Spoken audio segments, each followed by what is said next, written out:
Lição 10, batismo no Espírito Santo. Bom, quem se lembra o tema da nossa última lição? Nós falamos sobre batismo, né? Credo batismo, pé do batismo. Vamos fazer uma revisão breve aqui, vamos ver quem estava atento. O que significa o batismo para nós cristãos? Quem poderia dizer?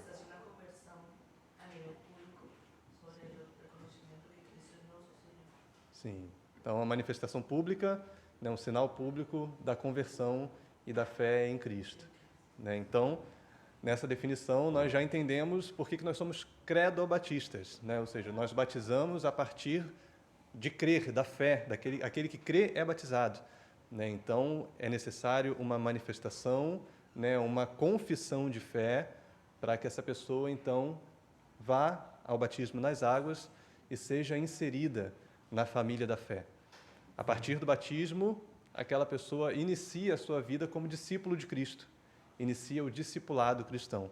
Então, o batismo nas águas é um sinal público daqueles que creem em Cristo e que ingressam na família da fé, ingressam na vida cristã. Bom, hoje nós vamos falar do batismo no Espírito Santo, então a gente precisa fazer uma outra pergunta. Já falamos o que é o batismo nas águas, e hoje nós vamos falar sobre o Espírito Santo. Então, qual é, para você, o papel do Espírito Santo na vida do crente?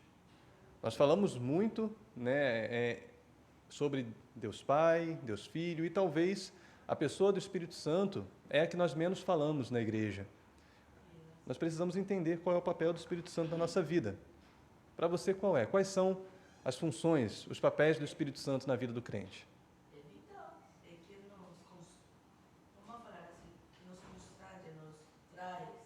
Sim. A consciência quando a gente peca.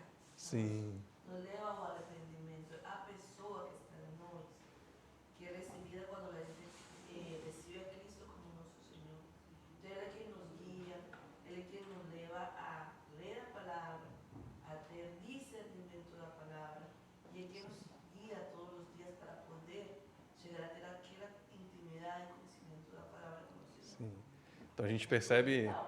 É vital, né? Em todo o processo da vida cristã, a irmã comentou, o Espírito Santo é quem nos leva ao arrependimento, né? É quem nos convence do pecado, quem nos constrange, nos faz perceber o pecado como algo ruim, né? Como pecado de fato, é também aquele que nos leva a Cristo, né? Ele não nos deixa na dor somente pelo pecado, mas nos apresenta a salvação que existe em Cristo e, uma vez que nós estamos em Cristo, Ele nos guia por meio da palavra, né? A Bíblia diz que o Espírito Santo nos ensina, né, continuamente, ele é o nosso guia, né, como a irmã falou. Ele vai nos revelando a respeito do reino de Deus, a respeito de quem Deus é.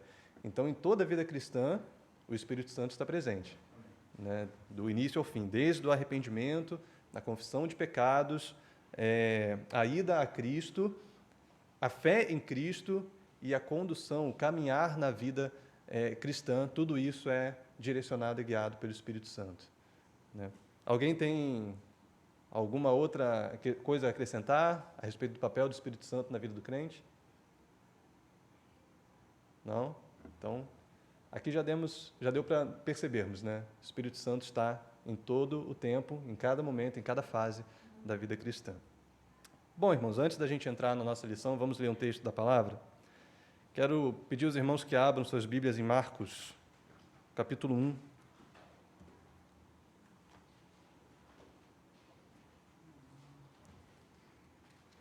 Marcos, capítulo 1, nós vamos ler 4 versículos, do 4 ao 8.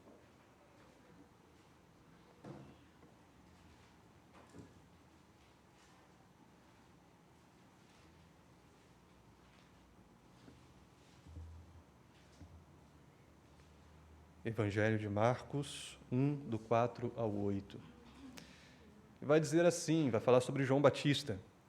E diz, e foi assim que João Batista apareceu no deserto, pregando batismo de arrependimento para a remissão de pecados.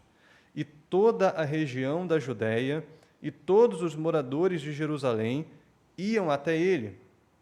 E confessando seus pecados, eram batizados por ele no rio Jordão. A roupa de João era feita de pelos de camelo, Ele usava um cinto de couro e se alimentava de gafanhotos e mel silvestre.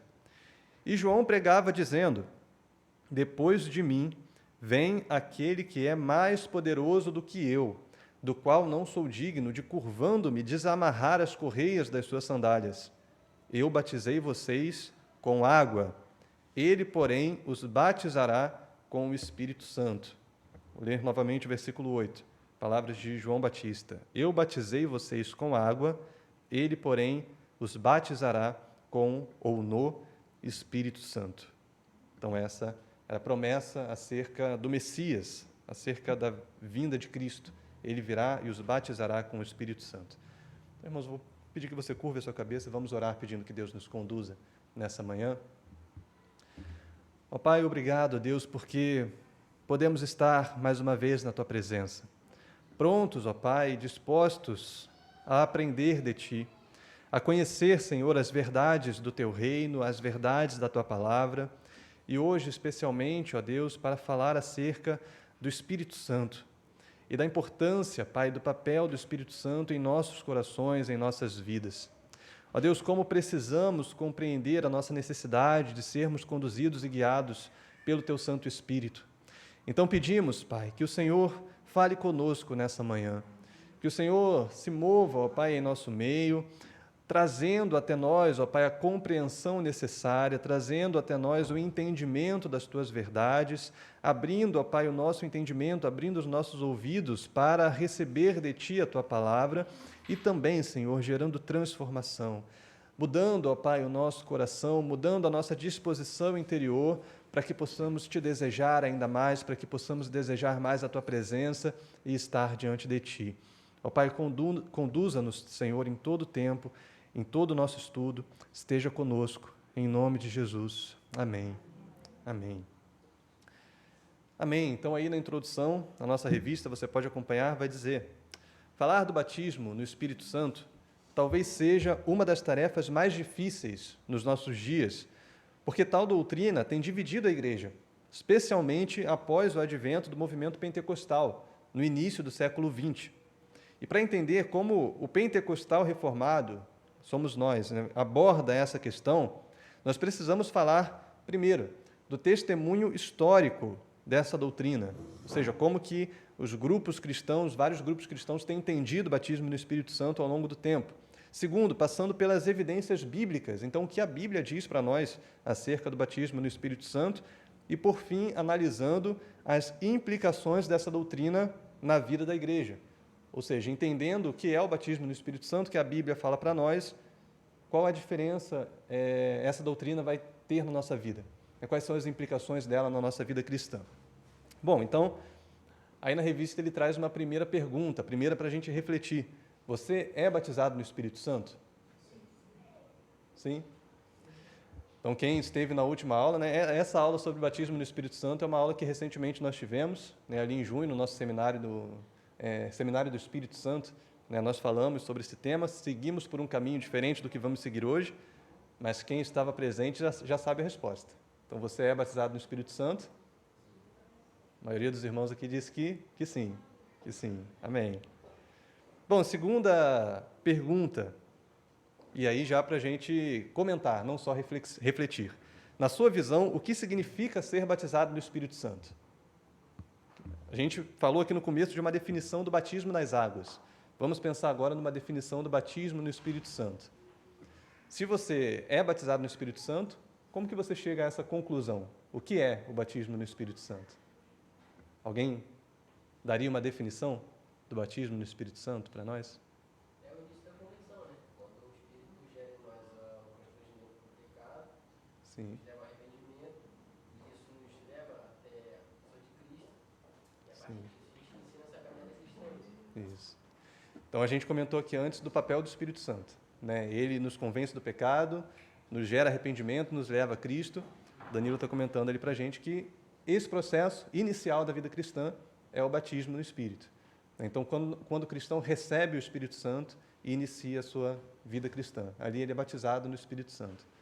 Essa é uma definição para nós. Alguém tem alguma outra definição? Ou queira acrescentar algo? Como? uma experiência com Deus, sim. Então, o batismo no Espírito Santo é uma experiência que nós temos com o Espírito Santo de Deus. De fato, né? Nós vivemos ali uma experiência com Deus e o que a gente precisa se questionar é qual é a natureza dessa experiência. Como que essa experiência acontece, né? Alguns vão dizer que é de um jeito, outros vão dizer que é de outro jeito, e geralmente é isso que gera as divisões, né, no meio da igreja. Como que acontece essa experiência com o Espírito Santo? Bom,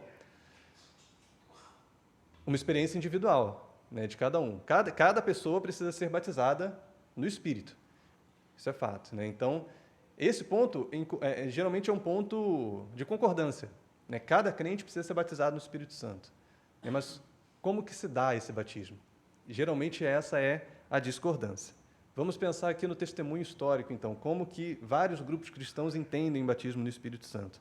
Bom, a grande dúvida a respeito do batismo no Espírito Santo repousa sobre a seguinte pergunta: esse batismo é uma experiência de iniciação para todos os crentes, por ocasião da sua conversão a Cristo, que foi o que nós comentamos aqui, ou é uma experiência posterior à conversão a Cristo, de aprofundamento espiritual para alguns cristãos somente? Então, essas são basicamente as duas principais linhas de pensamento a respeito do batismo no Espírito Santo no meio cristão. Então, um grupo vai dizer que a vida cristã ela possui um estágio, um nível, que é o nível da conversão. Uma vez que você é convertido, uma vez que você recebe a Cristo e é regenerado, é feito nova criatura, você ingressa na vida cristã e, a partir dali, você vai progredir em santificação, mas todos os cristãos estão nesse mesmo nível de filhos de Deus, de crentes. Então, a vida cristã teria um único nível, uma única etapa. O outro grupo vai dizer que a vida cristã tem duas etapas, tem dois níveis. O nível da conversão, então existem aqueles crentes, ou melhor, né, todos os crentes entram nesse nível, no nível de serem convertidos, mas existiria também um segundo nível, um outro, né, momento na vida cristã, que é esse aprofundamento, essa vida no Espírito. Então, a pessoa se torna batizada no Espírito Santo e ela entraria depois, em um segundo momento, nesse segundo nível da vida cristã. E aí alguns termos são usados para definir isso, né? Especialmente o termo segunda bênção. Então, existiriam duas bênçãos equivalentes na vida cristã. Uma bênção é a conversão, quando Deus te dá a salvação, e a segunda bênção seria o batismo no Espírito Santo, quando Deus te concede o Espírito, né, ou te concede o poder do Espírito para que você viva a vida cristã em um outro nível. Ou seja, são duas visões distintas a respeito da nossa experiência com o Espírito Santo, né, acerca do batismo no Espírito. Essa segunda visão, a visão que diz que a vida cristã possui dois níveis, é a visão pentecostal clássica. E talvez você já tenha tido contato com ela, porque é a mais popular no Brasil. A gente sabe que o movimento pentecostal e o movimento neopentecostal, ele ganhou muita relevância, né? Ele cresceu muito no nosso país nas últimas décadas e acabou sendo popularizada essa visão do batismo no Espírito Santo como uma segunda bênção. Essa visão pentecostal clássica e também neopentecostal, especialmente a pentecostal clássica, vai dizer que o batismo no Espírito Santo ele pode ser reconhecido em 3 pontos específicos. Primeiro, ele é uma experiência de poder. Então, é uma experiência sobrenatural.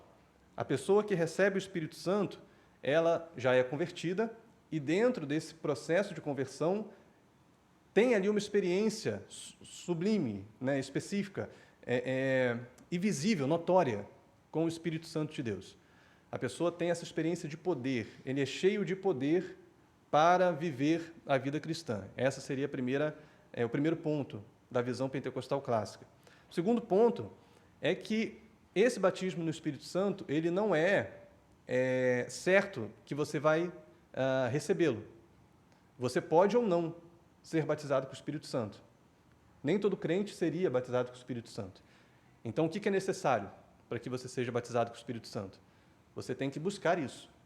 Então, se a gente olha uma igreja pentecostal clássica, a gente vê que tem essa questão de sempre estar encorajando, busque o batismo no Espírito Santo, ou perguntando, né, você já é batizado no Espírito Santo? Não é, então você tem que buscar o batismo no Espírito Santo. Então eu vou orar para que você seja batizado no Espírito Santo. Ou seja, existe essa questão da busca. Nem todo crente seria batizado no Espírito, né? Somente aqueles que buscam e recebem esse revestimento de poder. E um terceiro ponto do batismo no Espírito Santo é que ele seria acompanhado de sinais, sinais visíveis.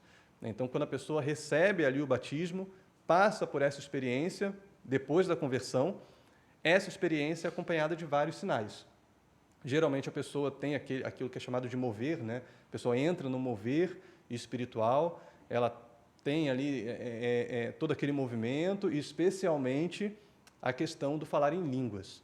Então, os pentecostais clássicos vão defender que a evidência inicial que uma pessoa foi batizada no Espírito Santo é que ela passou naquele momento a falar em línguas. Ela não precisa falar em línguas depois, continuar falando em línguas, né, na sua vida cristã, mas no momento em que ela é batizada no Espírito Santo, ela precisa falar em línguas. E ali a gente tem a evidência inicial de que aquela pessoa foi batizada, né, no Espírito. Então, seriam esses 3 pontos principais da visão pentecostal clássica acerca do batismo no Espírito Santo.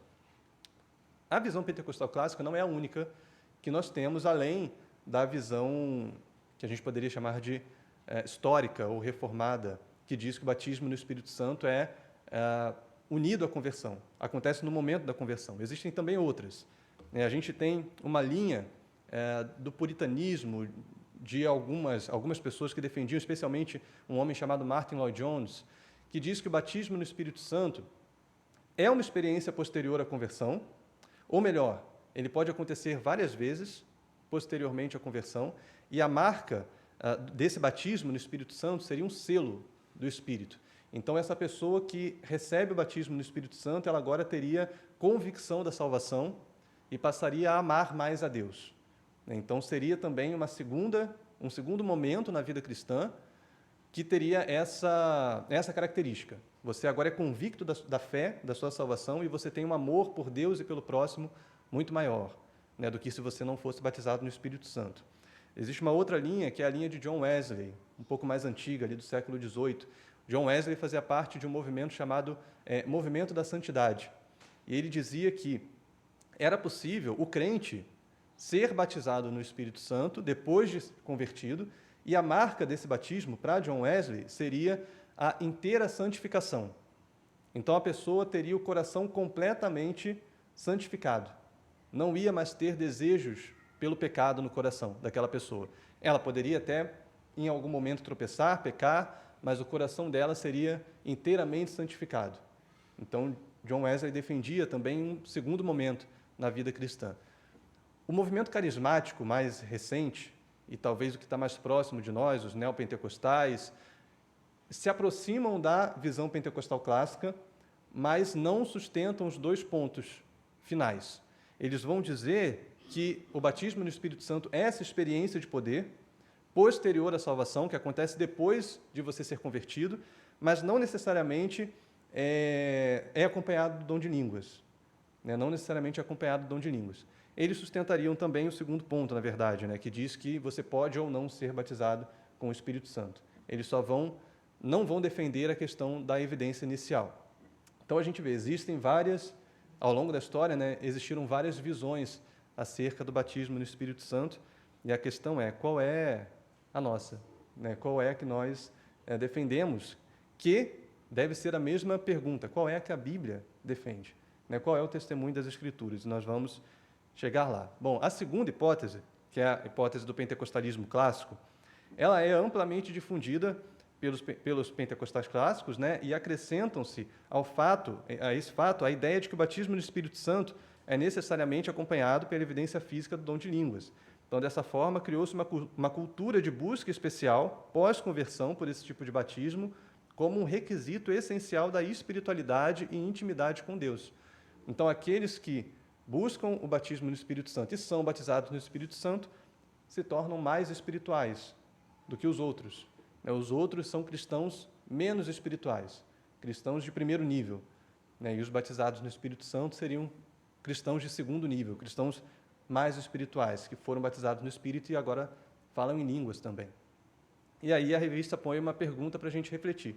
Será que essa defesa do pentecostalismo clássico de que a evidência do dom de línguas no batismo, de que a evidência do dom de línguas de que o dom de línguas é a evidência do batismo no Espírito Santo, valoriza esse dom acima dos outros? Sim, né?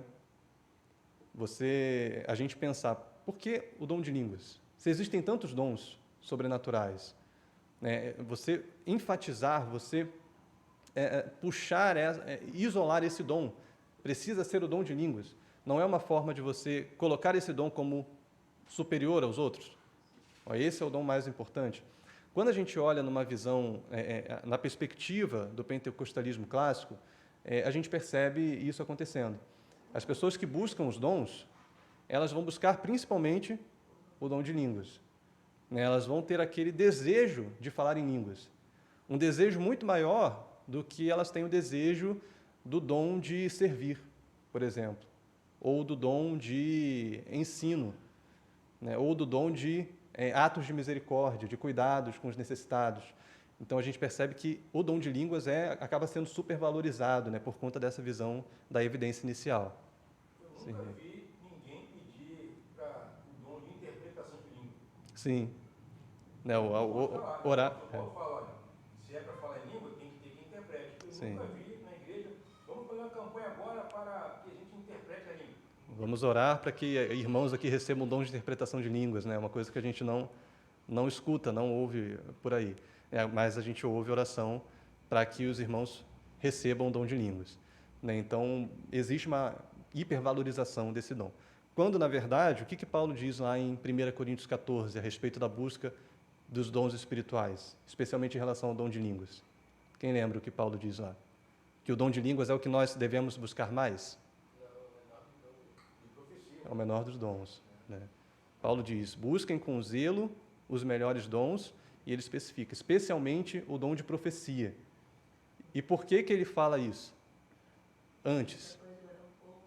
Porque o dom de profecia edifica a igreja, edifica a todos. E o dom de línguas edifica a si mesmo, né? Então, esses melhores dons que Paulo fala ali são os dons que edificam a igreja. E, ao mesmo tempo, ele diz que o dom de línguas não está tão inserido nesses dons de edificação mútua, né? É um dom que edifica a si mesmo. Então, existe uma discrepância aí, né? Uma diferença entre o que Paulo diz lá, a Igreja aos Coríntios, e o que nós vemos acontecendo em muitos meios pentecostais em relação à valorização do dom de línguas, né? Então, respondemos aí a primeira pergunta. A segunda, se essa segunda bênção é necessária para a espiritualidade, como aqueles que não forem batizados, devem proceder diante de Deus? Eles serão menos espirituais? O que vocês acham?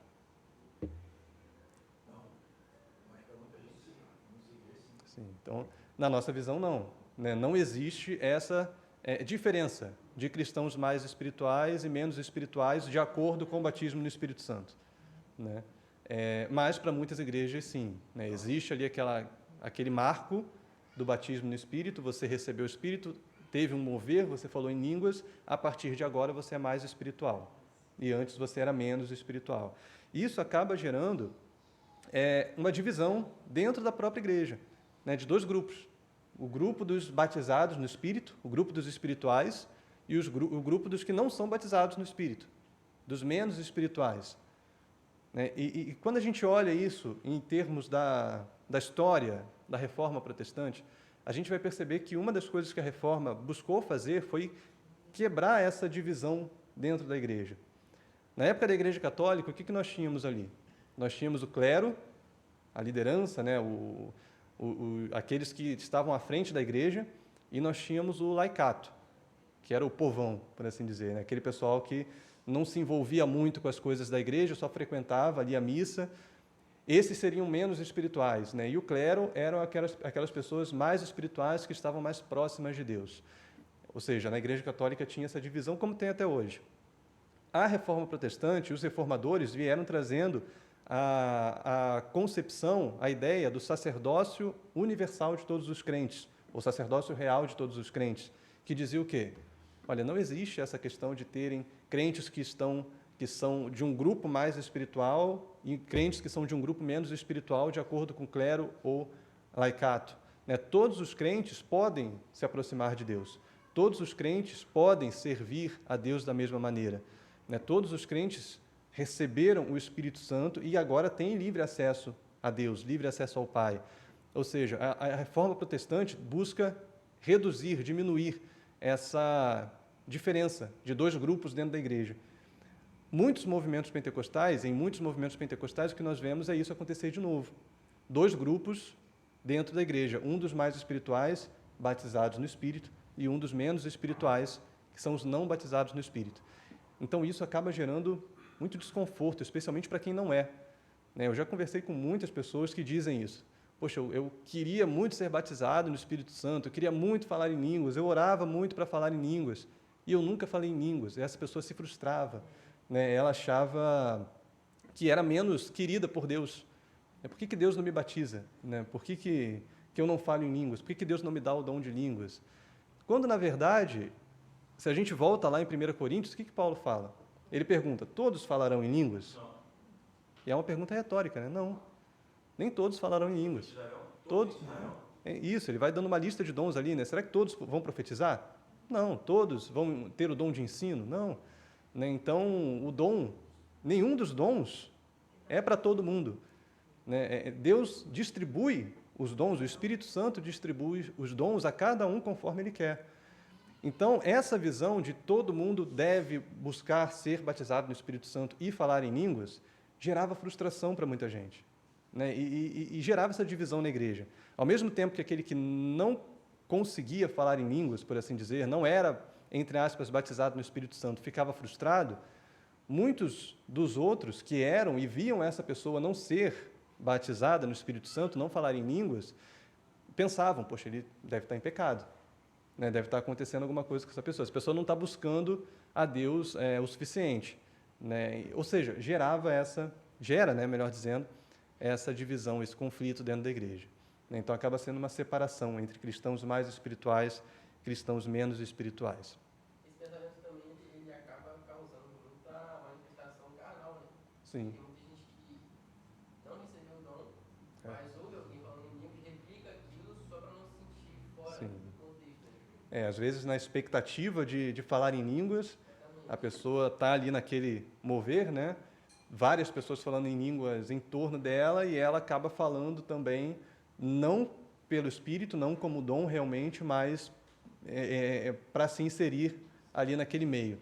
E às vezes sem nem ter tanta consciência, de que está fazendo isso por conta do ambiente, por conta das pessoas que estão em torno. É muito pela expectativa que ela possui mesmo. Então pode gerar manifestações carnais.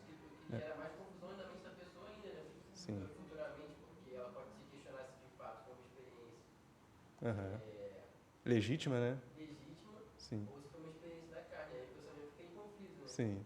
A própria pessoa guarda essa dúvida depois, O que será que aconteceu comigo? Será que foi Deus mesmo? Será que não foi?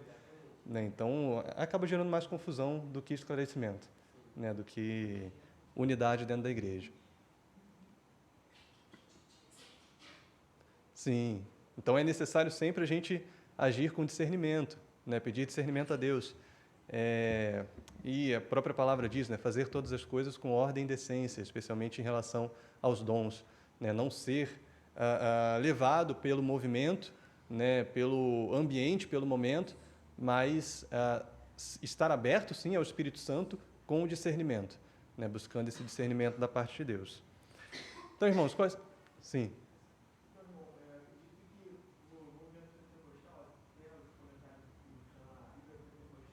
Sim. Justamente a fundamentação bíblica vai ser o dom de línguas, a evidência primária. Sim. Você tem um dia do Pentecoste. Eu não tenho dúvida que isso faz essa segregação nessa classe, a classe que falam em línguas e foram batizados, segundo a visão pentecostal, é a classe dos crentes que ainda tem que buscar, ou não foram batizados porque estão em pecado, isso sempre tem, Sim. Para diferenciar. Mas o fato Sim. é que há essa fundamentação bíblica na visão pentecostal clássica. Sim. Claro que a gente estudando um pouco mais, a gente vai entender todo o contexto do Pentecoste, mas naquela visão existe essa coerência para eles, Sim, sim. Eles buscam, na palavra, eventos ali que aconteceram em que pessoas foram batizadas no Espírito, receberam o Espírito e falaram em línguas. Então, por conta desses eventos, especialmente o dia de Pentecostes, né, em Atos 2, eles vão dizer, olha, se aconteceu aqui, as pessoas receberam o Espírito Santo e falaram em línguas, então é isso que acontece sempre. Né? As pessoas, sempre que recebem o Espírito Santo, devem falar em línguas. O que a gente questiona é, será que essa associação deve ser feita? Aconteceu naquele momento, deve acontecer sempre?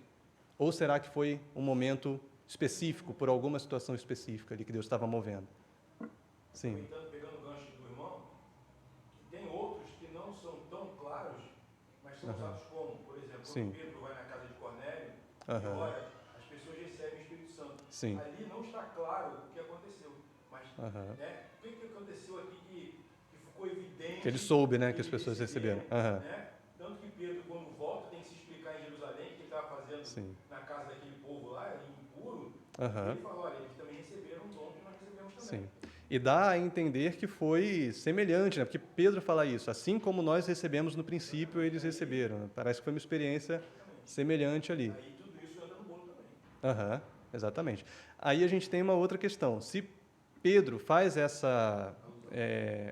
comentário, né, com os outros irmãos, olha, lembra quando nós recebemos no começo? Eles receberam também agora. Será que as conversões que aconteceram entre Atos 2 e a casa de Cornélio tiveram esse mesmo padrão? Será que aqueles milhares que receberam a palavra se converteram? Será que os 3.000 que receberam a palavra falaram em línguas ali no final, depois do batismo deles? É um questionamento. Ao meu ver, né, na minha percepção, quando Pedro fala assim, olha, lembra de quando nós recebemos o Espírito Santo no princípio? Aconteceu de novo. Me dá a entender de que aquela foi a segunda vez que aquilo estava acontecendo. Aconteceu no princípio, aconteceu em Atos 2 e aconteceu de novo na casa de Cornélio.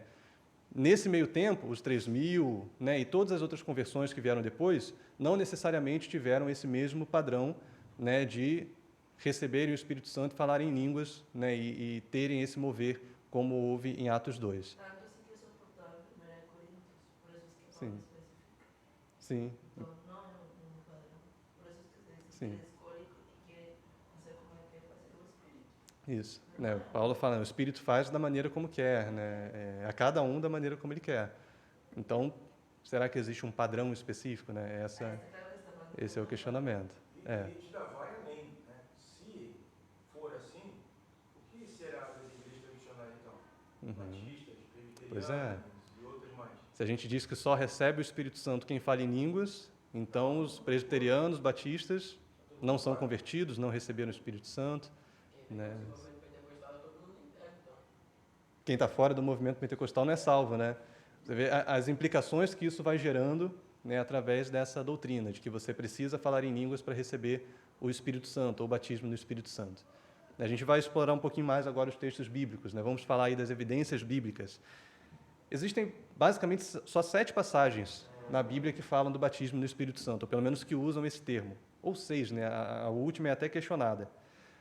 Mas vamos ver aí quais são elas.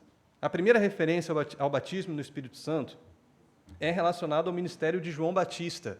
E aí a gente vai ter 4 passagens que falam desse episódio. Mateus 3, versículo 11, Marcos 1, versículo 8, que foi a que nós lemos aqui no começo, Lucas 3, versículo 16 e João 1, versículo 33.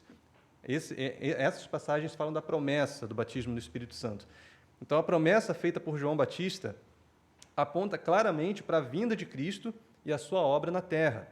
O seu batismo de arrependimento era uma transição para a nova aliança, na qual o Espírito Santo estaria disponível a todo aquele que crê, não servindo, portanto, essas passagens para fundamentar esse batismo como uma segunda bênção.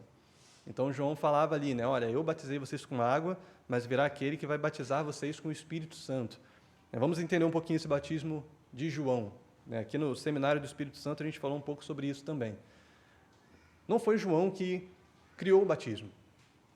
Quando João começa a batizar, já existia essa prática do batismo no meio judeu. E por que os judeus batizavam? Quem que eram batizados pelos judeus? Os judeus batizavam aqueles gentios, ou seja, aqueles não-judeus, que decidiam abraçar a fé judaica. Então, quando uma pessoa se convertia à fé do judaísmo, ela era batizada nas águas. Ela era inserida naquele grupo, né, que cria no Deus de Israel. Ainda assim, essa pessoa não era considerada uma judia, né, um judeu. Quando João Batista vem, qual é a diferença do batismo dele? João ele começa a batizar também os judeus, não só os gentios. E ele batiza os judeus para arrependimento. A mensagem de João era: arrependei-vos, porque o reino de Deus está próximo, né? Porque é chegado o reino de Deus. O que o judeu entendia como esse reino de Deus? Era a promessa da vinda do Messias. No Antigo Testamento, a gente tem vários textos que vão apontando: olha, virá um rei e restaurará Israel. Virá um rei que trará a salvação definitiva para o seu povo. Esse rei será o Cristo, será o Messias. Então João começa a dizer: se preparem. Se preparem como? Com arrependimento, porque o reino de Deus está chegando. A promessa vai se cumprir. E os judeus também precisavam se arrepender, se purificar, para entrar no reino de Deus, para serem inseridos nesse reino. Então essa era a mensagem de João Batista, essa era a diferença do batismo de João para o batismo judeu que existia anterior a ele, que existia já no passado, antes de João. E quando ele fala ali do reino de Deus que estava chegando, o judeu entendia que isso incluía a vinda do Espírito Santo, porque o Antigo Testamento também faz essa promessa. Se a gente ler em Joel 2, talvez você lembre desse texto, o que fala lá? Que o Espírito Santo será derramado sobre toda a carne, né? Seus filhos profetizarão, os jovens, os velhos terão sonhos, terão visões, né? Então, o Espírito seria derramado sobre toda a carne.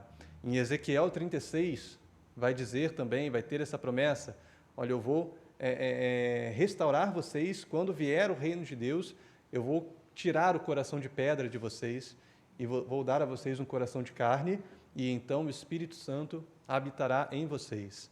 Né? Promessa de Ezequiel 36. Ou seja, o judeu ele sabia, ele tinha essa expectativa de que quando o reino de Deus viesse, quando o Messias viesse, o Espírito Santo também viria. Eles receberiam o Espírito. E João Batista está dizendo: olha, aquele que virá, o Cristo, que é maior do que eu estou aqui batizando com água, mas ele vai batizar vocês com o Espírito.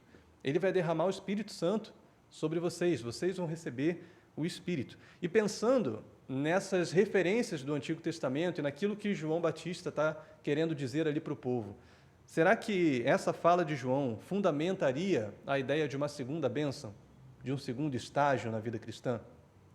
Quando a gente pensa nas promessas do Antigo Testamento, a promessa é para quem?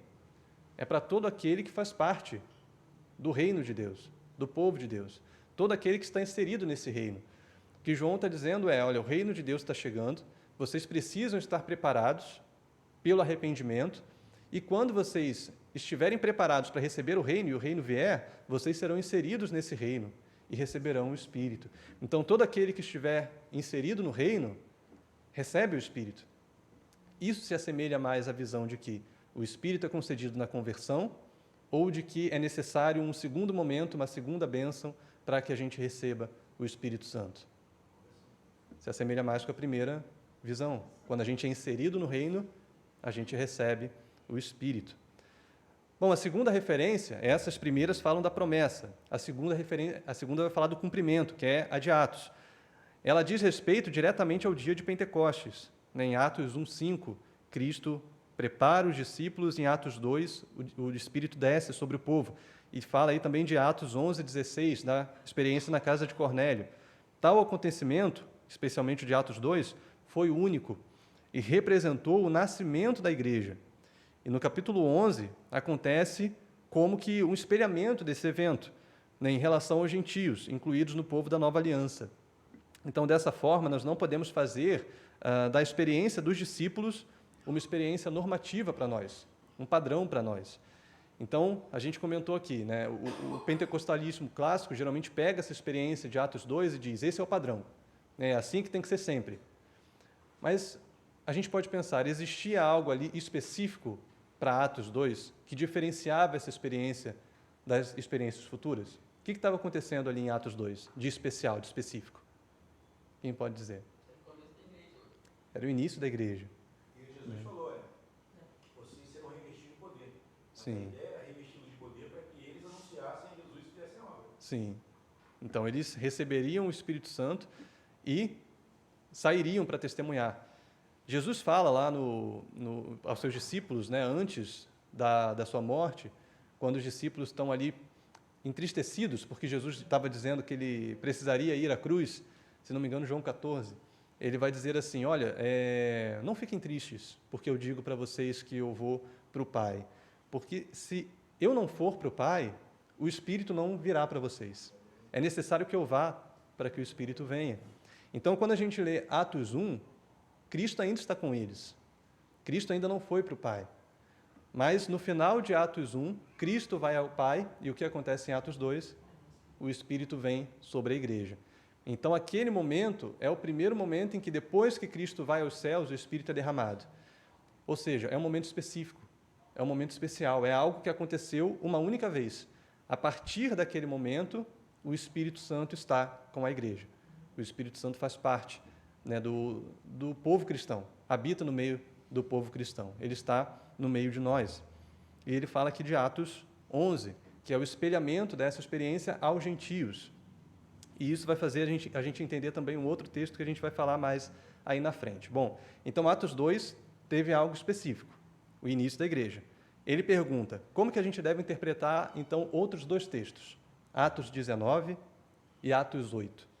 Vamos ver esses textos? São desafiadores para nós. Vamos dar uma lida neles aí. Atos 19.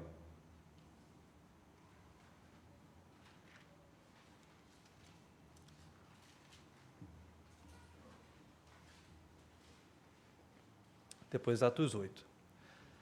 Atos 19, de 1 a 7, vai dizer assim: Aconteceu que, enquanto Apolo estava em Corinto, Paulo, tendo passado pelas regiões mais altas, chegou a Éfeso, encontrando ali alguns discípulos, e perguntou-lhes: Vocês receberam o Espírito Santo quando creram?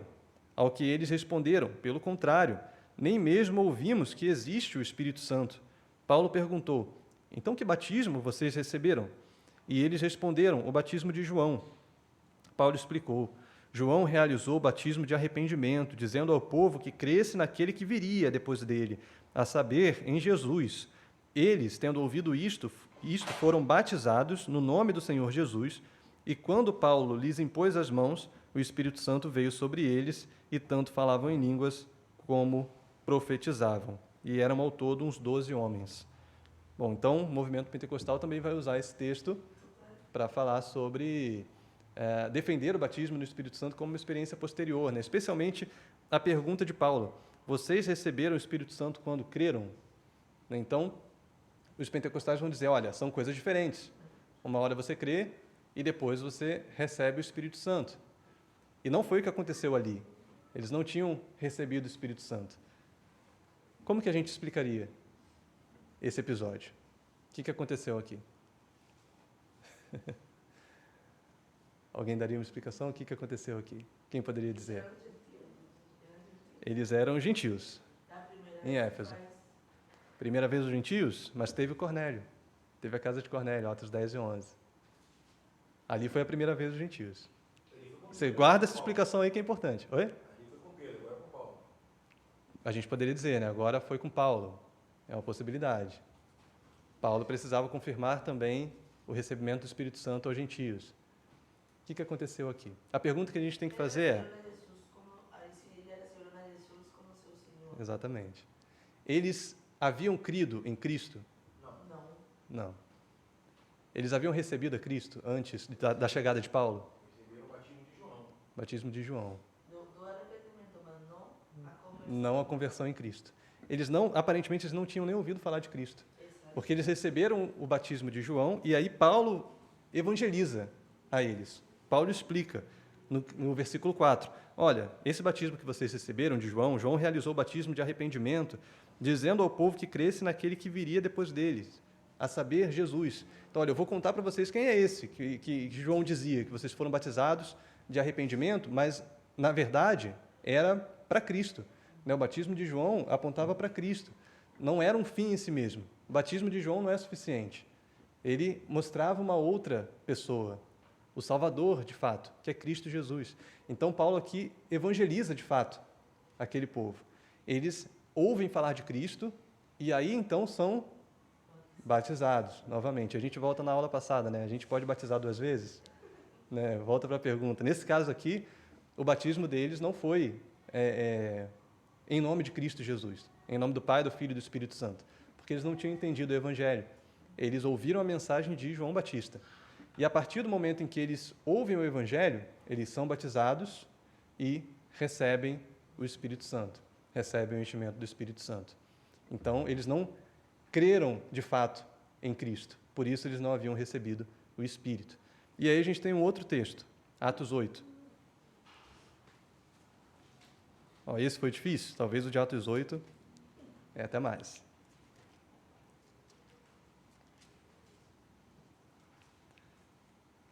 Vamos ler do 14 ao 17, para a gente agilizar aqui o tempo. Atos 8, do 14 ao 17.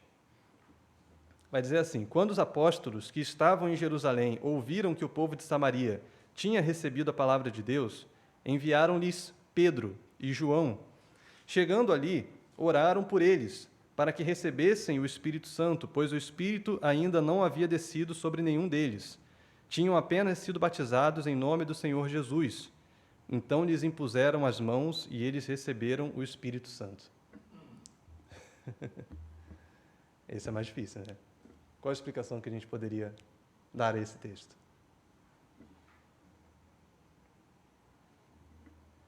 A gente iria muito dentro da explicação que você começou a dar para o outro texto.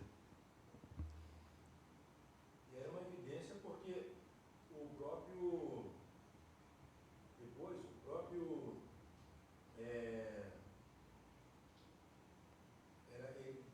foi oferecido dinheiro até para que ele... Sim. O Simão Mago, né? Falou, opa, me oferece dinheiro aí para eu ter esse dom também de botar as mãos e a pessoa ter o Espírito. Alguma coisa ali naquele momento da oração que evidenciava que eles estavam recebendo o Espírito Santo. Sim. Eles viram que eles receberam o Espírito, eles souberam. Eles estavam com Jesus, viviam com Jesus, mas o Espírito Santo estava com eles, não porque Jesus estava com eles. É meu entendimento. Sim. Jesus se foi. Quando já estavam com os apóstolos, eles recebem em nome do Senhor Jesus. É a confirmação de que recebem o Espírito Santo como seu guia. Então, eles, enquanto os apóstolos não haviam chegado, eles ainda não tinham recebido o Espírito. Eles só criam em Cristo. Né? Mas, porque estava com eles, todo o tempo estava com eles, com os apóstolos. Sim. Mas quando Cristo será quem chega para viver com eles, o Espírito. Isso é como uma confirmação. Né? O batismo no Espírito É a confirmação. seria a confirmação, recebimento do Espírito ali. A confirmação de que eles foram salvos. Exato. Mas não foi no momento posterior da conversão? A gente está dizendo aqui que o batismo no Espírito Santo acontece ao mesmo tempo da conversão. Aqui eles tinham crido em Cristo e aconteceu depois. Eles receberem o Espírito. Qual seria a explicação para esse texto? Diria que seria a confirmação de que eles, ou seja, na verdade, toda a manifestação do Espírito no Novo Testamento, ela serve para fortalecer a fé daqueles que criam. Sim. Porque eles não tinham Novo Testamento, eles não sabiam desses relatos que nós sabemos hoje. Então, para nós, muitas coisas estão explicadas e a gente tem um discernimento. Sim. Então, a gente sabe quais são os dons que Cristo tem, quais são os dons que ele manifestou no seu ministério, os dons dos apóstolos, as curas que eles realizavam. Tudo aquilo tinha um objetivo que era demonstrar o poder de Deus. Sim. Para que isso fortalecesse a fé deles e para que isso confirmasse a fé que eles tinham na pessoa de Cristo. Então, toda a manifestação do Espírito Santo no Novo Testamento, ela ganha esse contexto muito mais amplo do que a gente falar qualquer outra coisa a respeito disso. Porque para eles tinha um significado muito mais especial e muito mais poderoso, uma vez que eles não tinham o Novo Testamento para ler e crer. Eles ainda não entendiam todas as coisas. Nós entendemos que a fé vem pelo ouvir e ouvir a palavra de Deus, porque nós lemos isso. Eles não tinham isso. Sim. Então, o que eles tinham era o ministério de um homem que veio, que morreu, ressuscitou, mas nem todos viram ele ressurreto. Então, fica aquela questão, será que é boato, será que não é? Então, essa ação do Espírito Santo, no Novo Testamento principalmente, ela serve com essa confirmação do poder de Deus agindo no meio do seu povo. Sim. Os discípulos estavam entendendo, então, ainda como que seria a obra de Deus, né, no meio do povo, e esses sinais mais evidentes confirmavam isso para eles. É essa linha, é por aí, por aí. Vamos entender primeiro, irmãos, que toda interpretação que a gente faz do texto bíblico não pode contradizer a própria Bíblia. Isso também é um princípio da reforma. A palavra de Deus explica a própria palavra de Deus, e ela não se contradiz. Então, quando a gente vê textos das cartas de Paulo, textos doutrinários, a gente vai ver naqueles textos que todo crente possui o Espírito. Então, se a gente vai ler o texto aqui na frente de 1 Coríntios, que ele vai falar isso, e se a gente ler, por exemplo, Romanos 8, versículo 9, ali vai dizer que todo aquele, e se alguém não tem o Espírito de Cristo, esse tal não é dele. Então, todo aquele que pertence a Cristo tem o Espírito Santo. Todo aquele que recebe o Espírito Santo pertence a Cristo. Ou seja, é concomitante. Não existe ninguém que pertença a Cristo e não tenha o Espírito Santo. Esse é o testemunho da palavra de Deus. A gente vai ler também o texto de 1 Coríntios que fala sobre isso. A todos nós, a todos os crentes, foi dado de beber do mesmo Espírito. Todos nós recebemos o Espírito. Mas então a gente tem que tentar explicar, tentar compreender esse texto, sabendo que ele não contradiz o restante da Bíblia. Então a gente já sabe o que ele não quer dizer, que aqui nós temos um padrão, sempre vai acontecer dessa maneira. Danilo comentou aqui, os discípulos estavam no começo da igreja e eles precisavam entender a obra de Deus, o que Deus estava fazendo ali. Vocês lembram da promessa de Jesus lá em Atos 1:8? Jesus falou, fiquem em Jerusalém até que do céu o Espírito Santo venha sobre vocês. Em Atos 1:8 ele diz, vocês receberão poder ao descer sobre vocês o Espírito Santo e vocês serão minhas testemunhas. Aonde? Em Jerusalém, na Judéia, em Samaria, até os confins da terra. O que Lucas faz quando ele escreve o livro de Atos é mostrar como que essa promessa se cumpre. Como que o Evangelho se expande de Jerusalém até os confins da terra. No final, dos confins da terra, do mundo conhecido naquela época. No final do livro de Atos, Paulo está onde? Está em Roma, pregando o Evangelho. Então, o Evangelho ele se expande. Mas, para os discípulos, isso não era tão claro ainda. Porque lembra lá das promessas do Antigo Testamento, de Joel, de Ezequiel? O judeu entendia que essas promessas eram para quem? Eram para eles próprios, para os próprios judeus. Então, eles esperavam que a salvação viria, que o rei viria, que o Espírito viria para os judeus, sobre os judeus. E isso acontece. Acontece. Atos 2. O Espírito Santo desce em Jerusalém, na Judéia. O começo do cumprimento da promessa. Só que a promessa termina aí.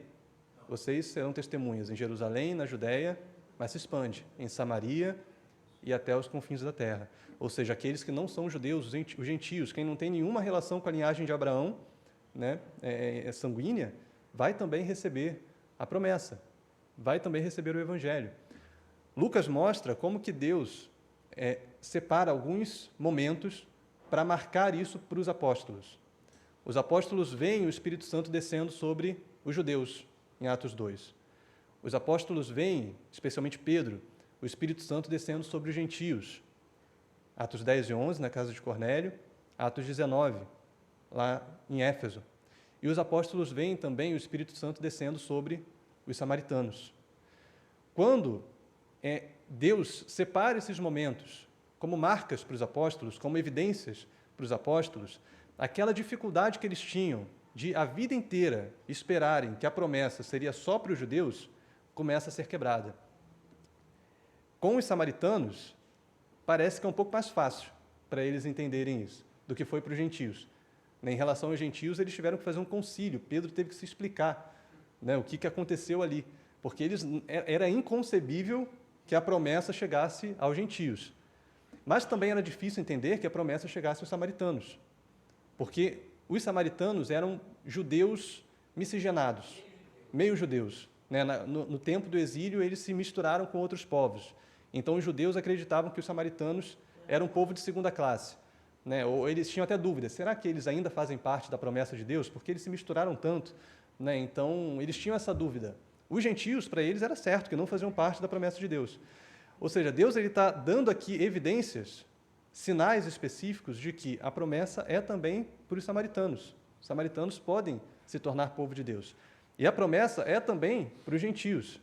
Ou seja, Atos 2, Atos 8, Atos 10 e 11, Atos 19, são momentos em que Deus marca o progresso do Evangelho em Jerusalém, na Judéia, em Samaria e até os confins da terra. Para quê? Aí dentro do que o Danilo comentou, para que os discípulos judeus, né, compreendessem o que Deus estava fazendo, compreendessem o plano de Deus, a promessa de Deus, que não era só para aquele povo específico, era também para os samaritanos, era também para os gentios. É por isso que hoje nós estamos aqui, louvando a Deus, adorando ao Senhor, porque a promessa de Deus se estendeu a nós, que não somos descendentes diretos de Abraão, mas que fomos feitos descendentes de Abraão por meio da fé. Então, esses episódios são exceções, são momentos em que Deus marca para os apóstolos. Você vê aqui que foi necessário esperar que os apóstolos chegassem, que Pedro e João chegassem, para que eles vissem aquilo acontecendo, para que eles entendessem o que estava acontecendo ali. Então, Deus está mostrando para os apóstolos que o Evangelho estava avançando. Então, mais uma vez, a gente não pode pegar esses textos como normativos, como padrão para nós. O padrão precisa ser o que nós encontramos em todo o restante das Escrituras. Bom, a segunda pergunta que tem aí. De acordo com os versículos lidos, qual deve ser a nossa visão a respeito do batismo no Espírito Santo? Então, aqui, mais ou menos a pergunta, a gente volta na pergunta inicial, né? Qual é a nossa visão sobre o batismo no Espírito Santo? Esses versículos provam para nós que o batismo no Espírito Santo é uma segunda bênção? Não. O testemunho das Escrituras, no geral, mostram para nós que todo aquele que crê recebe o Espírito Santo. E aí a gente tem um outro texto, que é a última referência, né, que é o padrão para nós. Qual é o padrão? 1 Coríntios 12, 12 e 13. Possui diversas interpretações, né, inclusive algumas em prol da segunda bênção, mas o contexto que Paulo apresenta aqui, ele fala de uma experiência comum a todos os membros da igreja. Ele fala do batismo e do beber do Espírito como duas metáforas que expressam a experiência que nos une no corpo de Cristo. Vamos ler esse texto aí, 1 Coríntios 12, versículos 12 e 13.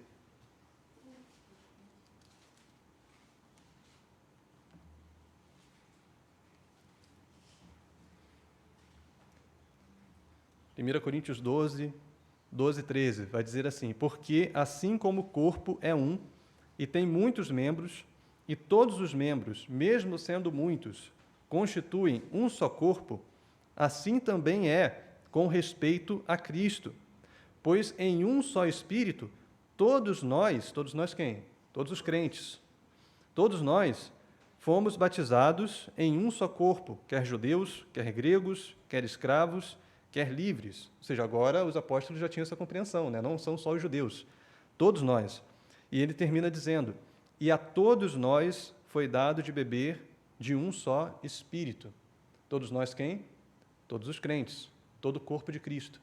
Então, a todo o corpo de Cristo, a todos os crentes, foi dado de beber de um só Espírito. O que ele está dizendo aqui? Todo cristão possui o Espírito Santo. Todos os crentes receberam o Espírito Santo. Não existe essa possibilidade de eu ser convertido e não ter o Espírito, e ainda precisar buscar receber o Espírito. Todos aqueles que fazem parte do corpo de Cristo beberam do Espírito Santo. Esse é o testemunho das Escrituras, esse é o padrão para nós. Aqui ele não está falando de um episódio específico, como os que nós lemos em Atos. Ele está falando de um padrão. A todos nós, a todos os crentes, foi dado de beber de um só Espírito. Então, cada crente possui o Espírito Santo, e assim é unido ao corpo de Cristo. Alguma dúvida até aqui, irmãos? Não? Vamos seguir, então. Bom, entendemos que a nossa resposta no começo estava certa, né? Nós somos batizados no Espírito Santo, se somos crentes, se estamos em Cristo. E agora? O que isso significa para nós? O que a gente faz agora? Bom, se o batismo no Espírito Santo descreve a experiência comum a todos os cristãos, por ocasião da sua conversão a Cristo, o que nos resta fazer após isso? não há nada que devemos buscar de Deus e do Espírito Santo após a conversão? Será que não há nada que devemos buscar de Deus? O que vocês acham? Agora a gente não precisa mais buscar porque já temos o Espírito Santo? Não, né? Temos que buscar ainda mais, né? Bom, a Escritura nos mostra que após a experiência do batismo no Espírito Santo, na ocasião da conversão, devemos buscar a plenitude ou o preenchimento do Espírito Santo, uma experiência contínua e crescente de submissão ao Espírito e apropriação da vida no Espírito. Quando a gente lê lá o texto de Atos, nós vamos perceber, na história da igreja, que muitos homens eram chamados de cheios do Espírito Santo. Existiam muitas pessoas chamadas de cheios do Espírito Santo. A gente vê em Atos 2, o Espírito Santo descendo ali sobre a igreja, e se a gente vai para Atos 4, no final do capítulo, o que acontece de novo? Os crentes estão reunidos, orando, e o texto vai dizer que naquele momento que eles estão orando, o Espírito Santo vem sobre eles e todos eles ficam cheios do Espírito. Depois nós vamos ver em Atos 7, falando de Estevão, que era um homem cheio do Espírito Santo. A escolha dos diáconos, em Atos 6, qual é a ordem ali dos apóstolos? Olha, escolham homens que sejam cheios do Espírito Santo, né? E aí sim, a gente pode pensar, então existiam homens que não eram cheios do Espírito Santo, né? Escolham aqueles que são cheios do Espírito Santo. A Bíblia vai falar que Pedro, quando levanta em Atos 2, ele levanta cheio do Espírito Santo para pregar, né? E quando ele defende a fé diante do Sinédrio, ele está cheio do Espírito Santo. Filipe, né, quando prega ali para o eunuco, ele é movido pelo Espírito Santo, ele é guiado pelo Espírito Santo. Vai falar que o próprio Paulo estava cheio do Espírito Santo. Então a gente vê que existe o recebimento do Espírito, mas existe também o enchimento do Espírito, existe o ser cheio, o estar pleno do Espírito Santo. Bom, então essa é uma experiência contínua na vida do crente. E é o testemunho da igreja em Atos. Então, há um único batismo, mas há inúmeros preenchimentos. Esse seria o resumo da nossa doutrina. Existe um único batismo no Espírito Santo, mas existem inúmeros preenchimentos do Espírito Santo. Nós precisamos nos encher do Espírito. Vamos ler esse texto aí de Efésios 5, versículo 18.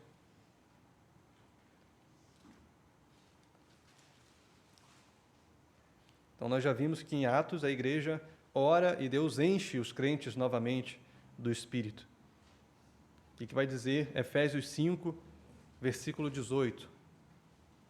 Paulo vai falar aí: não se embriaguem com o vinho, pois isso leva à devassidão, mas deixem-se encher do Espírito Santo. Ele vai continuar dizendo: falando entre vocês com salmos, hinos e cânticos espirituais, cantando e louvando com o coração ao Senhor, dando sempre graças por tudo ao nosso Deus e Pai, em nome do nosso Senhor Jesus Cristo, e sujeitem-se uns aos outros no temor de Cristo. Então ele diz aqui: não se embriaguem, não se encham com o vinho, mas deixem-se ser cheios do Espírito Santo. Ou seja, é uma necessidade na vida cristã. Paulo está falando para quem aqui? Para não convertidos? Não, Paulo está falando para crentes, né, para cristãos ali da igreja de Éfeso. Olha, deixem-se ser cheios do Espírito. Essa ordem de Paulo, né, essa orientação de Paulo tem algumas implicações para nós. Primeiro, a gente vai ver que Paulo está falando no coletivo. Deixem-se ser cheios do Espírito.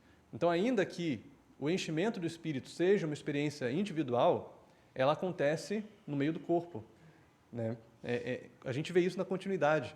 Paulo vai dizer: olha, falando entre vocês com salmos, hinos e cânticos espirituais, ou seja, vivendo em comunhão, em comunidade, como corpo, como igreja, vocês serão cheios do Espírito. Então, primeiro, é uma experiência que acontece individualmente, mas acontece no meio do povo de Deus, na comunhão do povo de Deus. Depois ele fala: deixem-se ser cheios, é um imperativo.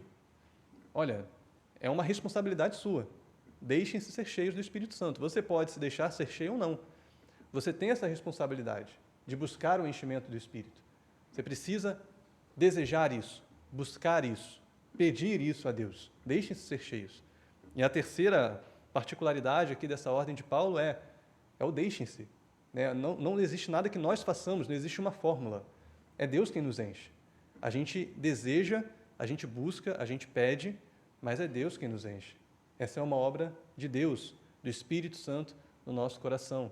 Então, é a nossa responsabilidade buscar ser cheio do Espírito, mas, ao mesmo tempo, é o próprio Espírito quem concede o seu poder, quem nos enche conforme Ele quer. Bom, e ser cheio do Espírito Santo, então, significa refletir uma maturidade de caráter, sendo essa a condição ideal de todo crente. Veja, não é a condição real de todo crente. Nem todo crente está cheio, está pleno do Espírito, mas é a condição ideal. Todos nós devemos desejar, aí sim, ser cheios do Espírito. Batizados nós já somos, uma vez que estamos em Cristo, mas ser cheios é algo que nós devemos desejar e buscar, né? Buscar a plenitude do Espírito Santo. Então, qual seria a diferença entre buscar o batismo no Espírito Santo e buscar a plenitude do Espírito Santo? Que a gente já consegue responder. Quem pode dar uma definição para a gente? Batismo nós já temos. Batismo nós já temos. Buscar o batismo seria buscar se converter, né? É um não crente que busca a conversão. Na verdade, nem é uma escolha do homem, né? Nem é uma escolha, né? É do enchimento. Sim. O enchimento a gente pode buscar ou não. Sim. Esse batismo no Espírito é o próprio Espírito. É. Quando o homem busca Cristo é porque o Espírito Santo já está operando no interior, né? Então o Espírito Santo já está trabalhando ali no coração daquela pessoa, né? Mas buscar a plenitude é algo que nós devemos desejar, é algo que parte realmente de cada um de nós. A gente pode buscar ou não, né? A gente pode desejar ou não. O ideal, a orientação bíblica, a ordem bíblica é que a gente busque, é que a gente deseje. Na oração, aí o texto de Efésios traz para nós as formas. A gente poderia continuar ali na leitura que nós fizemos. A gente pode voltar lá em Efésios 5. Como faríamos? Efésios 5:18. Ele dá quatro atos aqui, né? Então, deixem-se encher do Espírito. Primeiro ele diz, falando entre vocês com salmos, hinos e cânticos espirituais. Ou seja, em comunhão, santidade, né? A santidade que existe na comunhão do povo de Deus, a gente falar sobre coisas espirituais.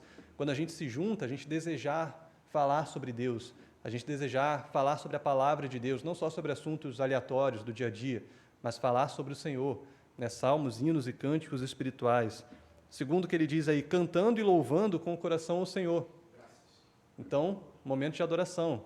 Graças vai ser o próximo, né? O momento de adoração, de louvor, não só na igreja, na sua casa também, você ter aquele momento devocional, buscar a Deus, louvar a Deus. Paulo não está limitando a igreja, está falando da vida cotidiana. Não, na vida no geral.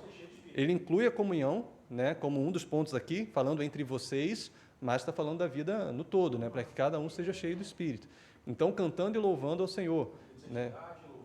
Isso, comunhão, santidade, louvor. Quantas vezes, né, talvez você já tenha tido essa experiência de estar na sua casa, louvando a Deus, e você percebe ali que o Espírito Santo está falando com você, está tocando seu coração, né? Então, cantando e louvando com o coração ao Senhor. Aí o 20, dando sempre graças por tudo ao nosso Deus e Pai, em nome de nosso Senhor Jesus Cristo. Então, um coração grato. O que é um coração grato? Um coração grato é um coração que reconhece as bênçãos de Deus, reconhece a bondade de Deus.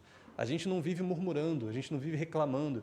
E quando a gente murmura o tempo todo, a gente está indiretamente dizendo que Deus não está sendo bom para nós, né? De que Deus não está nos abençoando, né? De que as coisas que Deus está nos concedendo são ruins.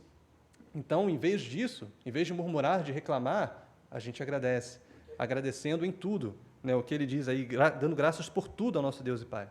Essa questão de graças também mostra que muitas vezes a gente busca a Deus para que Deus faça as nossas vontades. Sim. Né? Quando a gente deveria buscar a Deus pelo que Ele é e agradecer pelo que Ele fez por nós através de Cristo. Sim. O resto é lucro. É uma disso é lucro. Mas muitas vezes a gente, na verdade, a gente quer ter sucesso na carreira, a gente quer ter alguém do nosso lado, a gente quer ter saúde, a gente quer ter dinheiro, a gente quer ter tudo. E a gente deposita isso, a gente quer através de Deus, a gente usa Deus para isso. Senhor abençoa, e não sei o que. E quando, como se fosse uma maquininha de desejo, você vai lá, puxa a alavanca de Deus e ela te entrega aquilo que você quer para ser feliz. Sim, tem a ver com o nosso coração, né? Então, quando a minha felicidade está em Deus, todas essas coisas, elas ficam em segundo plano. sim. Mas quando eu deposito nessas coisas, no meu sucesso, no dinheiro, no que eu tenho, na minha família,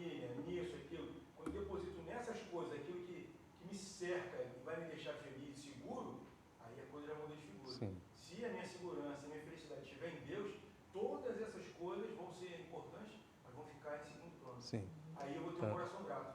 Quando eu não deposito em Deus a minha felicidade e peço a Deus, né, indiretamente, que a minha felicidade seja, vai aqui, eu estou orando para Deus, mas eu estou pensando no meu trabalho, no meu estado, na minha saúde, coisa e tal. Aí, quando essas coisas não acontecem, aí eu entro em crise e acho que Deus não é bom e já não quero agradecer tanto. Porque Deus não fez o que eu queria, né? Então, de certa forma, o coração grato tem a ver também com a gente colocar em prática o seja feita a tua vontade, assim na terra como no céu. É a gente colocar em prática de fato, né? Não só da boca para fora, né? Mas a gente viver. Né? Largar de verdade. Ó, Sim. Senhor, meu pão de cada dia é de hoje. Amanhã você vai me dar um pão de cada dia. Mas aí, largar e deixar que Deus conduza de verdade.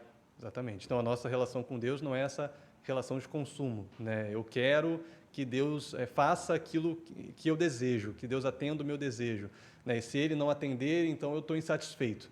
Não, a gente viver de fato submisso ao Senhor, né? Entendendo a vontade de Deus é perfeita para mim e o que eu quero é que Deus cumpra a vontade dEle, aí a gente consegue ter um coração satisfeito, um coração grato diante de Deus. Eu desejava tal coisa, não alcancei, não recebi, mas o que eu recebi foi a vontade de Deus para mim, e é nela que eu estou satisfeito. Então, ainda assim, a gente agradece, ainda assim, a gente tem um coração grato ao Senhor, a gente está contente, né? A gente tem contentamento, de fato. E o último ponto que ele coloca aí, o quarto, né? Que a Sociedade Bíblica já até coloca na outra parte, mas está dentro ainda dessas orientações, ele diz: sujeitem-se uns aos outros no temor de Cristo. Então, uma vida de serviço, uma vida de sujeição na igreja, né? Uma vida de ajuda ao nosso irmão, de suporte, de apoio, sujeitar-se uns aos outros no temor de Cristo, a gente buscar se desfazer do nosso orgulho, né, de querer ser maior do que os outros ou de querer viver esse estilo de relação, esse modo de relação social que a gente tem hoje, de usar o outro nessa relação de consumo, né, eu me aproximo do meu irmão a depender do que ele tem a me oferecer. Então, a gente abrir mão disso e, de fato, se sujeitar uns aos outros, viver em serviço na casa de Deus e aos nossos irmãos, e isso também coopera, também colabora e também é uma marca do enchimento do Espírito, né? De sermos plenos, de sermos cheios do Espírito, além de pedirmos sempre a Deus que nos encha e que nos preencha. Então, são maneiras, né? São formas da gente buscar esse enchimento do Espírito Santo, né? Bom, então vimos aí a diferença entre o batismo no Espírito e a plenitude do Espírito, e a segunda pergunta é: como que a busca por esse preenchimento do Espírito pode influenciar a sua caminhada de fé? Te fortalece, né? Realmente te enche de poder para testemunhar, para falar de Deus, para enfrentar as oposições do mundo, né? Para as adversidades, para ser fiel a Cristo no seu local de trabalho, no meio da sua família, para passar pelos sofrimentos, né? Se mantendo fiel ao Senhor. Então, isso também traz um fortalecimento na questão da santidade, né? A gente buscar a vontade de Deus, buscar andar nos caminhos do Senhor, e nos faz louvar a Deus com o coração grato, de fato, com o coração devotado ao Senhor. Quantas vezes a gente está no momento do louvor vazios ali, né? A gente está cantando da boca para fora. Quando a gente percebe isso, a gente sabe que, precisamos buscar mais o Espírito Santo, precisamos ser cheios do Espírito. Porque quando somos cheios do Espírito, nós, de fato, adoramos com todo o coração o Senhor. Nós, de fato, damos um louvor verdadeiro a Deus, né? Em espírito e em verdade. Então, a gente vê que a influência, o poder do Espírito Santo na nossa vida é fundamental, né? Sim, e é visível, né? A gente percebe quando o cristão é um cristão cheio do Espírito Santo. E a gente se percebe também quando estamos cheios do Espírito Santo. Então, irmãos, a nossa conclusão aí, para a gente fechar. O pentecostal reformado entende a terminologia do batismo no Espírito Santo como algo exclusivo à experiência da conversão e a universalidade desse batismo na conversão de todos os crentes. Contudo, não deixamos de admitir a necessidade de experiências posteriores com o Espírito ao longo da jornada cristã. Devemos zelar para que o termo batismo no Espírito seja usado conforme a sua aplicação bíblica. Contudo, de forma alguma, a rejeição à doutrina da segunda bênção desqualifica as experiências de irmãos que tiveram preenchimentos do Espírito Santo e os nomeiam como batismo no Espírito Santo. Acima de tudo, devemos buscar uma comunhão maior com o Espírito, a fim de sermos capacitados para fazer a obra de Deus nesse mundo. Então, talvez principalmente se você veio de um contexto pentecostal, você pode ter se questionado, né? Poxa, mas eu achava que eu tinha tido aquela experiência lá e que fui batizado no Espírito, então aquilo que eu vivi não foi real? Então, aquela experiência que eu tive foi da minha carne, não foi verdadeira, não foi legítima? Não, foi uma experiência legítima, pode ter sido uma experiência legítima, né? A gente só reconhece que não foi o recebimento do Espírito naquele momento. Você, já sendo um cristão, já tinha o Espírito, já era batizado no Espírito. Aquele momento, aquela ocasião em que você teve uma experiência mais profunda com Deus, foi um preenchimento do Espírito Santo, foi um revestimento do Espírito Santo. E experiências assim não são de uma vez por todas, não acontecem uma única vez na vida do crente. É algo que nós devemos buscar continuamente. Outros momentos, outras experiências, outras ocasiões em que nós recebemos essa plenitude de Deus e somos cheios do Espírito Santo. Essa, irmãos, é a nossa expectativa. Em cada oração, em cada culto que nós participamos, em cada momento devocional, nós chegamos na igreja, nós chegamos aqui para cultuar ao Senhor, esperando que o Espírito Santo se mova em nosso meio, esperando que Deus nos preencha. Quando nós chegamos na igreja, nós não chegamos com aquela expectativa de que, mais uma vez, vou cultuar. Já sei qual é o protocolo, oração, louvor, palavra, oferta, vamos passar ali todos os momentos e depois eu vou para casa. Não, não é mais um dia, não é mais um culto. Naquele dia, o Espírito Santo pode tocar o seu coração. Naquele dia, o Espírito Santo pode te dar uma resposta que você está esperando há muito tempo.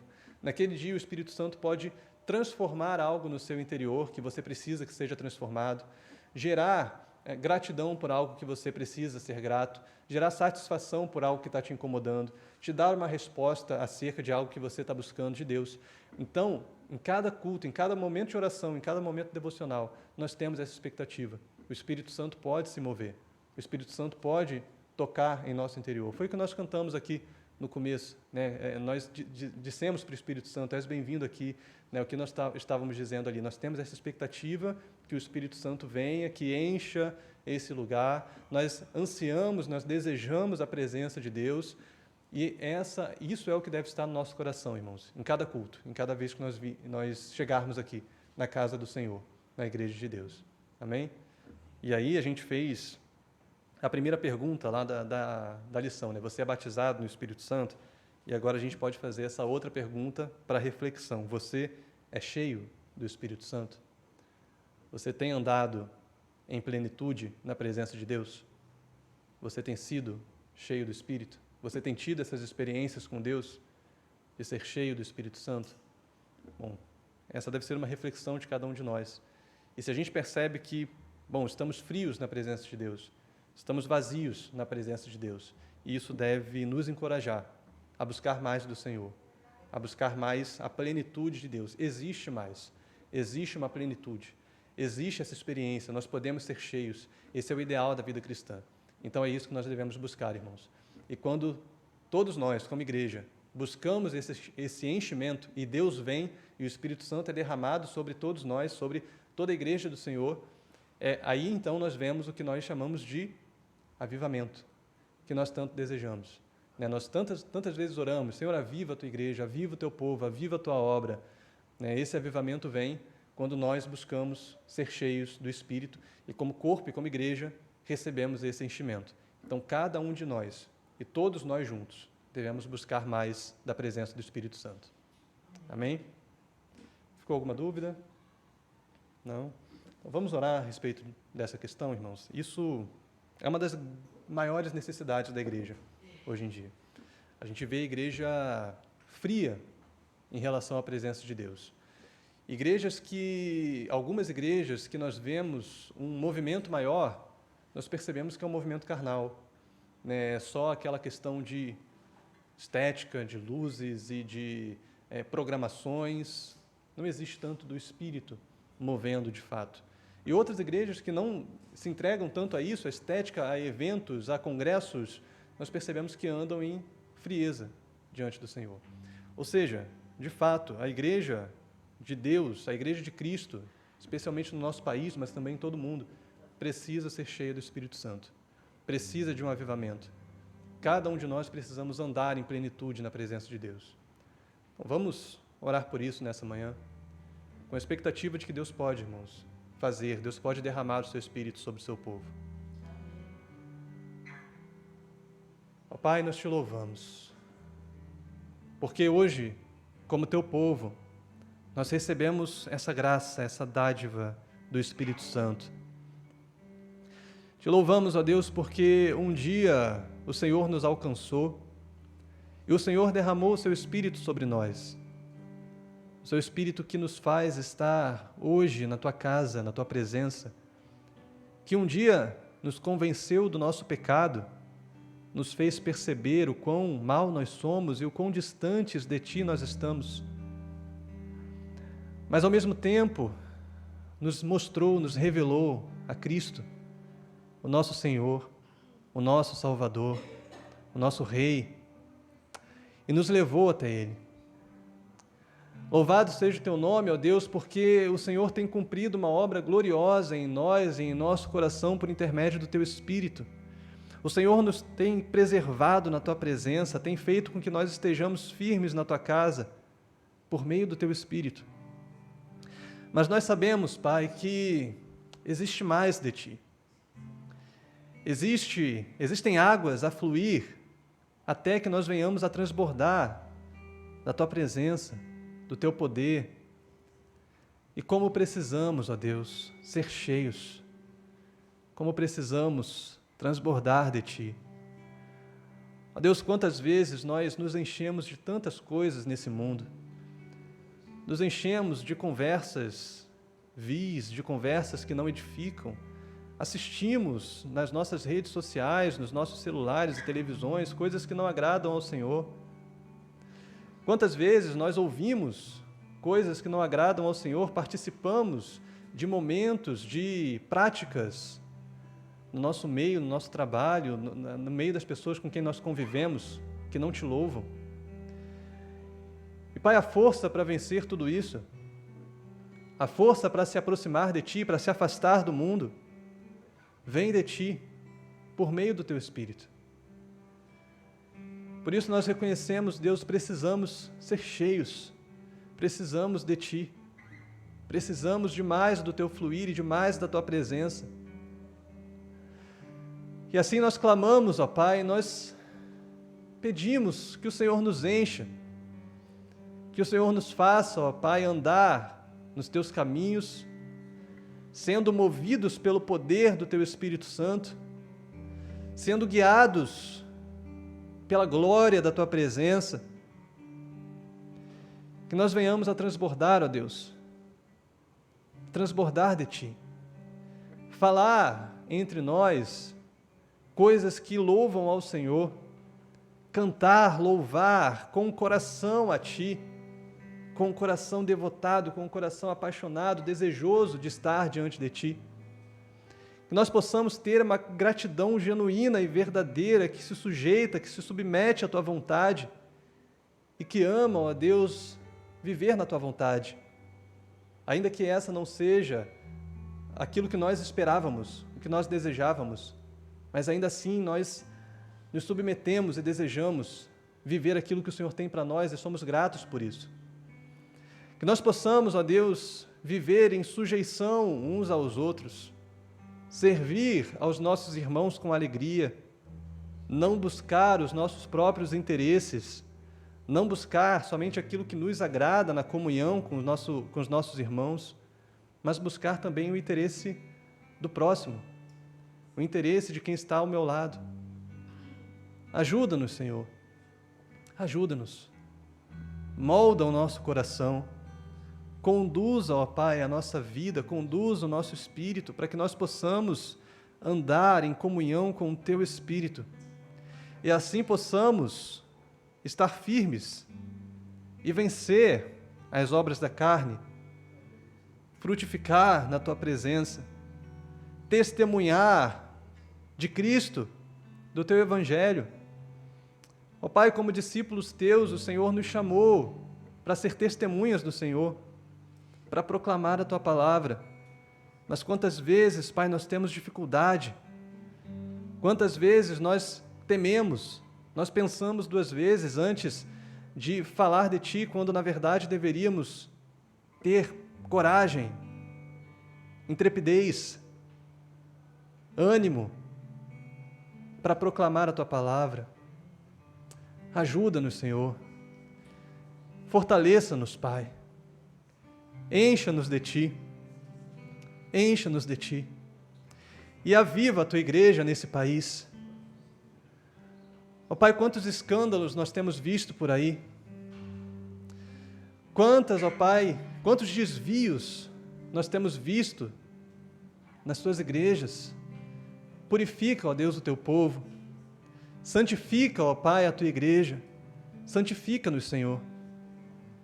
Para que nós possamos, como igreja, como cidade construída no alto de um monte, reluzir, brilhar, ser referência para esse mundo. Aviva-nos, Senhor, porque precisamos de Ti. Precisamos do Teu poder. Precisamos da Tua unção, precisamos da Tua presença. Sem o Teu Espírito, ó Pai, quão pequena, quão mesquinha será a nossa vida. Mas se o Senhor estiver conosco, se o Senhor nos encher, nós então andaremos contigo. Nós então nos aproximaremos de Ti, testemunharemos de Ti. Esse é o nosso desejo, Senhor. Esse é o nosso pedido, o nosso clamor. Aviva-nos, enche-nos para a Tua honra e glória. Em nome de Jesus, Pai. Amém. Amém. Amém, irmãos.